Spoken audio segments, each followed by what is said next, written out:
Dynamic mode.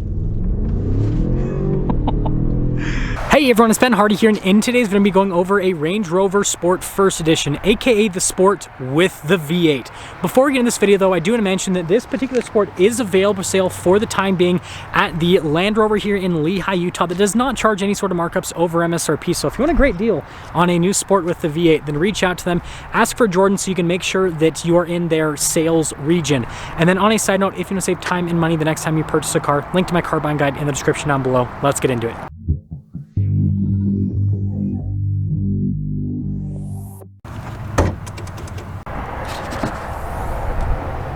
Under the hood, we have a twin-turbo 4.4-liter V8 that goes through an 8-speed automatic transmission.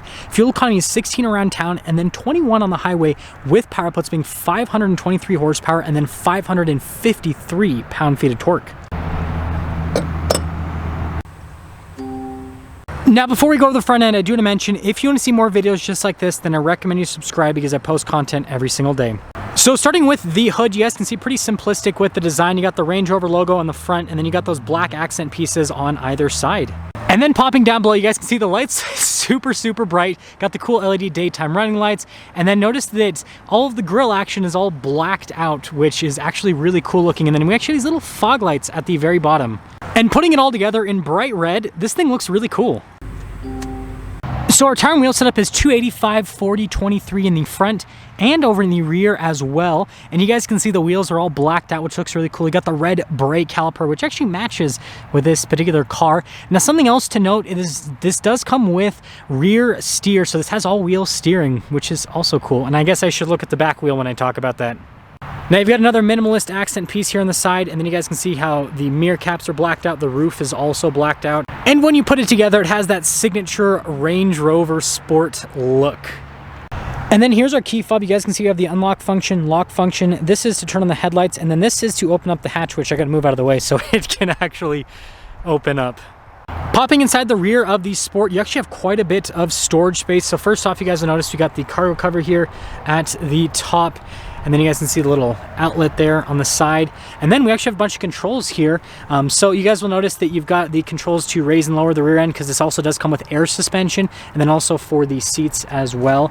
And then notice we have this like rubber covering here on the back. And then when you're all done, just press that button right there and it will lower the hatch right back down. Now popping to the taillights, you guys can see really cool with just the overall design on them. And then you got Range Rover here in the center, and then you got Sport on one side and then Land Rover here on the other side. Parking sensors here at the bottom, receiver hitch in the center, and then look how aggressive those exhaust tips are. And well, looking from our aerial view, I guess is what I'll call this, it's really cool looking. Again, this red paint just absolutely pops. Now popping to the rear door panel, you guys can see really nice leather trim here at the top, and then look at like the fabric that goes down over the speaker for the sound system. That looks really cool. And then you got some nice wood trim down below that. You have actual power adjustment for the rear seat, and then more leather trim. So yeah, lots of leather happening.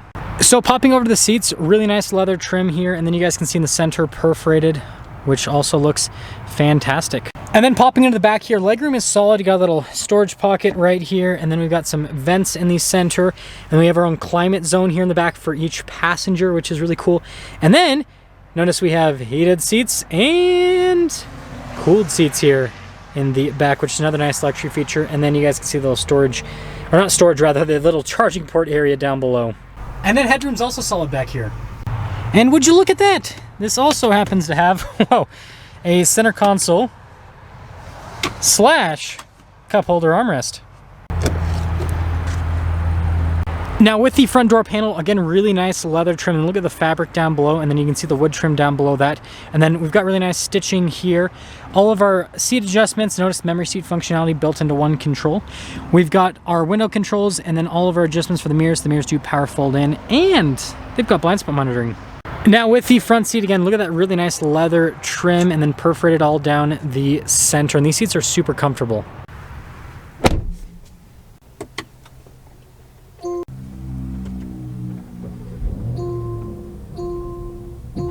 So starting with the steering wheel, we have really nice leather trim all around. You've got these cool paddle shifters here on the back for that 8-speed automatic. This does come with the heated steering wheel button on the steering wheel, adaptive cruise control, and then notice like even the stitching around the airbag cover, and then you guys can see some of the controls there for the center stack. And then we have our turn signal light stock, windshield wiper stock. And then here in the center gauge cluster, you guys can see that, well, first off, we can actually change the whole formatting here. So for example, we can go to the display layout, and then I can go from focused, which is what it's at right now, down to the map view, and then boom, shows navigation screen. So lots of information to see here in the center, and also pretty dang customizable. Now in reverse, we do have a backup camera with trajectory lines that turn with the steering wheel, and then you guys can see the bird's eye view as well. And notice how we can go from our onward mode to the off-road mode. Notice this has a center locking differential as well as a rear locking differential. And then we also have our towing mode as well with the camera view. And then something else to note is as you drive forwards or backwards, it'll actually fill in underneath the vehicle so you can also see underneath. And then as for the rest of the infotainment system, first off, shortcut bar here on the side. Responsive to the screen is great. And again, a different elevation read. Every single Land Rover that I get in says that we're at slightly different elevation. It's kind of a joke at this point. But yeah, overall, really good infotainment system, easy to use. And we got the dynamic information we can go into. So notice you can basically customize everything there. Stopwatch, lap timers, all that. That's so cool. And then also, actually, I need to go over one more thing. It's going to be with the seats. They're massaging for the front too, which is cool. Now when it comes to controlling the seats, you can press that button and then do everything in the infotainment system, or you can actually press this button right here and then you can do the heated or cooled function with this little dial, which is fancy. And then you can also pull the dial up and that'll let you do the fan speed and then push back down for temperature. So here's a shifter for that 8-speed automatic, and then you guys can see here with the engine stop start, you've got your volume control and then your drive mode select, and then right next to that hill descent control, and then your low range. And then by the way, that just puts it into auto mode.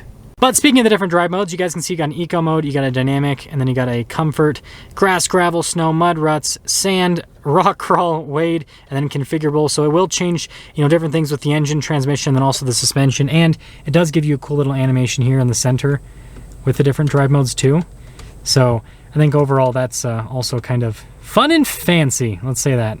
Pretty big lid here for the center console. It also has the refrigerator function, and notice we got this wood trim here that covers up the cup holders. Now just like the full size, this actually has the double glove box, so we have the bottom one here, which looks really good, and then you guys can probably see the ambient lighting down below in red, which is definitely fun. And then you got the top glove box here, also looks really good, and nice trim there. And then like look at the leather trimming on the front, and then also on the dash as well. And speaking of dash, I'm never gonna be able to focus on this, but you guys can see the heads-up display flickering. And then we do have the camera mirror, which you guys know I'm a huge fan of that particular feature. And then we have our controls here for the full panoramic sunroof. And because it's almost nighttime, it's gonna be hard to see, but we do have like a nice premium headliner here at the top. You can kind of see it there on the pillar. So here's our window sticker for this Sport First Edition. You guys can see, again, V8 standard equipment. And then again, also the air suspension and the all-wheel steering, and yeah, lots of stuff is standard on this First Edition. Base MSRP, $121,500. Now there are some options added to this particular one, including the black pack, which I think is always worth it because it just makes it look a lot sportier, and full-size spare. Wow, that's pretty cool. And the wood trim is also expensive. This red though, it's a no cost option. But anyways, after all options, this one stickers for $127,755. Let's finally see how this thing drives.